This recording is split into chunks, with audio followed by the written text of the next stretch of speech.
So you probably heard rates are going up and the world is coming to an end. There's going to be another great collapse, and the dream of home ownership keeps moving further and further away for more and more Americans, and yada, yada, yada, right? On and on and on. So do not want to diminish what you're hearing in mainstream media, but I do want to provide you with some of the facts, and that's what you're going to get here this week. Some of the facts around mortgage rates and where they've been historically compared to where they are today, percentage of homeowners, home ownership in this country, housing affordability, and past recessions, and what the impact has been on housing. So stock market went down, GDP backed up a little bit, but what happened with housing, especially here in Atlanta? Because, quite frankly, we're here in Atlanta. So if you want to hear more about it, stay tuned, and we'll be right back.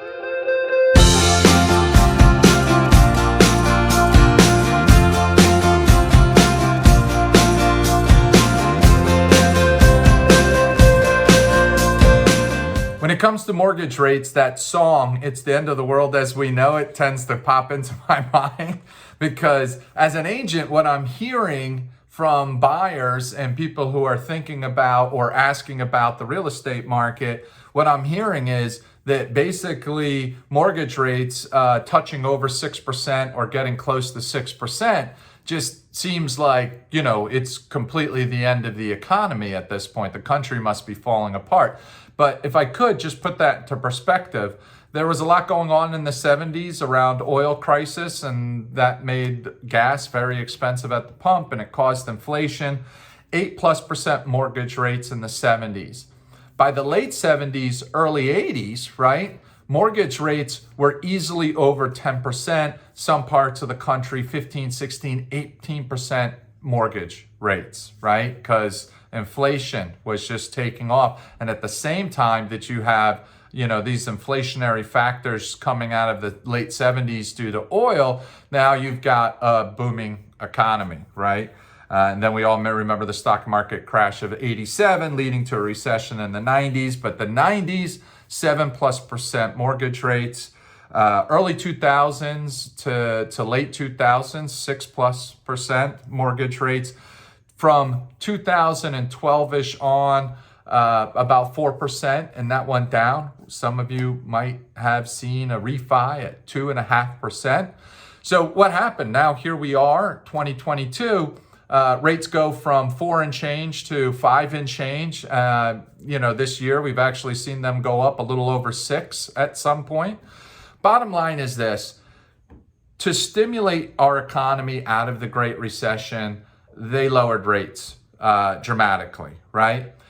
Then you have this COVID effect. You have election years. One could easily make the argument that mortgage rates have been artificially low for a lot longer than they needed to be. What's the biggest evidence of that? 7+% inflation. That tells you that you've probably let these rates be low for too long. So the Fed has elected to start moving rates up. Okay, I know that's not great for a lot of you, and I certainly can sympathize with that. But if you have inflation of 7+%, you're going to see home prices go up as much. So with the rising interest rates, that might be slowing down the economy a little bit, and therefore slowing down the price appreciation on housing.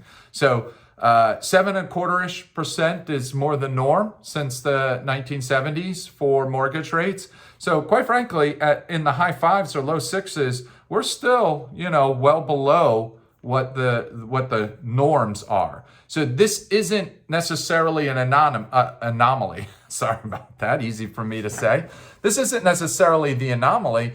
It looks like a return to the norm when you look at it in historical context. So if you're thinking about buying a home and rates are below 7.25%, one could make the argument this is actually a great time for you to buy.